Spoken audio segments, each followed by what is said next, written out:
This is Dan Tortora and Rob Drummond outside of Mother's Cupboard on 3709 James Street in Syracuse, New York, the home of the Cuse McMother. And speaking of Cuse, the football team got some scheduling announcements, got some noon games, got a midday game, got some night times, and there's something that I think is really crazy, and I'm very excited for this. For the first time in 22 years, Miami is coming to the Dome, and here's the irony. The last time that they came to the Dome was November 30th, 2002.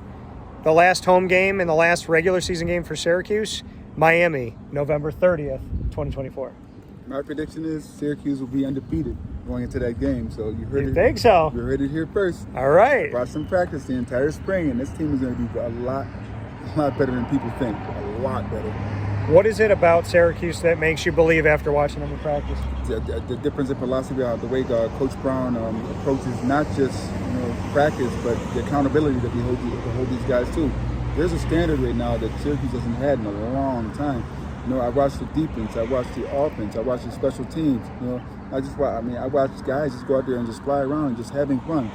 It's serious now, but it's not so serious where they're afraid to make mistakes, and Coach Brown and his staff are able to go out there and correct these guys' mistakes. It's an atmosphere that I haven't seen at Syracuse in a long time, actually since we went undefeated, and that's why I say this. 1987 was when you went undefeated. 1959, the only other time, which is with Ernie Davis, and that was the national championship year.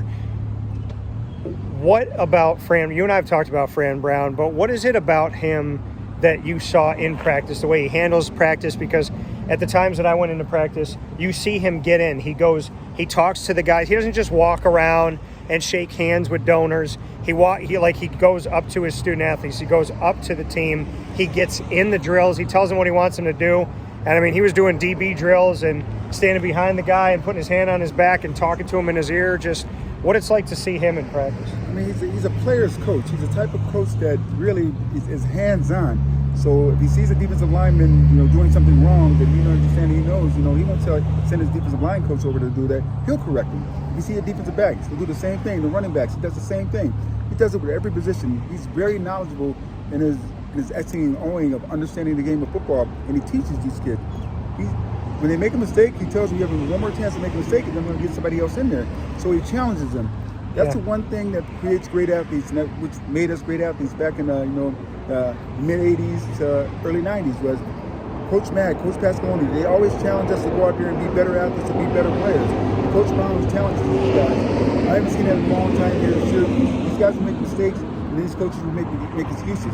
Coach Brown doesn't make excuses. If you go out there and you make a mistake, he'll get somebody else in there. So knowing that as an athlete, as a player, I got to go out there and I got to prepare myself to not make mistakes and perform each and every day. Not just in games, but in practice also, and I love that. Guys like Marlon Wax Jr., LaQuint Allen, and some of these guys that are returning, coming back onto this team, what are you seeing from them? How did they look? What's the difference in them? The guys that decided to return from the Dino Babers era into this Fran Brown era, what are you seeing from some of those vets and just what they look like now, either body-wise or just how they're handling practice? You mean the guys that have been here 4 or 5 years now and I'm meeting for the first time because the Babers allow us to meet them? But Coach Brown just wants us around, and these guys for the first time have really welcomed us as veterans, as former players to come back, and they really appreciate us coming back and showing them the ropes and explaining to them what it took for us to be successful when we played back in the day.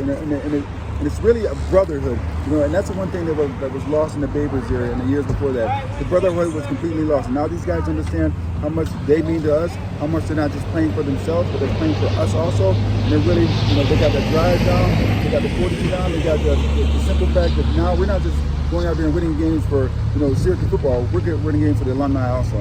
And how are the alumni feeling right now? Oh, the alumni are sky high right now. There are a ton of guys in town right now. For the camps that are going on for Syracuse right now. And I talked to a few of them on the phone today, and hopefully I get a chance to see those guys, but Syracuse is rolling. And Alvin Brown seeing his son. Brown is here. Caden may not play a lot this year. He probably will because of his athleticism, but there's a young man you're going to hear a lot from, in the next few years. And, just with all this NIL and all this everything going around, hopefully he can stay, but, you never know. But he's got lineage here. He's got a father who played football here, so he'll definitely be here, but he'll make a big impact. right here in front of Mother's Cupboard, where Rob and I like to break bread with each other, get the Cuse McMother, and of course right down the road from where you're going to see the Syracuse football season we're talking about. As always, folks, we appreciate you. Thank you for supporting local, supporting Central and Upstate New York. Come to Mother's Cupboard, get your Cuse tickets, and make sure that when you're getting trained, you go to the right person. Love you, brother. Love you too, kid. Talk with you soon.